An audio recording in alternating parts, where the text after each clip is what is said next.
আমরা খুবই ব্যথিত, আমাদের সবাই হৃদয়গুলো খুবই ব্যথিত।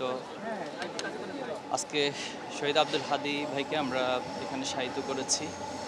তো আমরা সর্বপ্রথম আল্লাহর কাছে দোয়া করছি, আল্লাহ তাআলা আমাদের ভাইকে শাহাদাতের সর্বোচ্চ মর্যাদা দান করুক আমিন। এবং জান্নাতের মেহমান হিসেবে আল্লাহ তাআলা কবুল করুক। আমিন। পাশাপাশি আমরা বলবো, যারা হাদী ভাইকে হত্যা করেছে তাদের বিচার অবশ্যই হতে হবে। বিশেষ করে আপনারা জানেন যে হত্যাকাণ্ডের পর আজকে অনেক দিন পার হয়ে গিয়েছে, 9 দিন পার হয়ে গেছে। কিন্তু দুঃখজনক হলেও সত্য যে এখনো পর্যন্ত উল্লেখযোগ্য কাউকে গ্রেপ্তার করতে পারেনি এবং তারা ভারতে পালিয়ে যাওয়ার একটা নাটকীয়তা আমরা লক্ষ্য করছি। বিভিন্নজন বিভিন্ন বয়ান হাজির করছে, কিন্তু প্রশাসনের পক্ষ থেকে এখন স্পষ্ট কোনো মেসেজ দেওয়া হয়নি।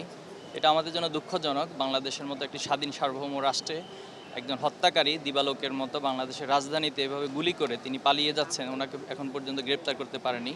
তো আমরা জোর দাবি জানাচ্ছি এবং পরিবারও এটি জোরভাবে দাবি জানাচ্ছে, সারা দেশের মানুষ এই দাবি জানিয়েছে যে হত্যাকারীদেরকে চিহ্নিত করে দ্রুত গ্রেপ্তার করা এবং দৃষ্টান্তমূলক শাস্তির আওতায় নিয়ে আসা।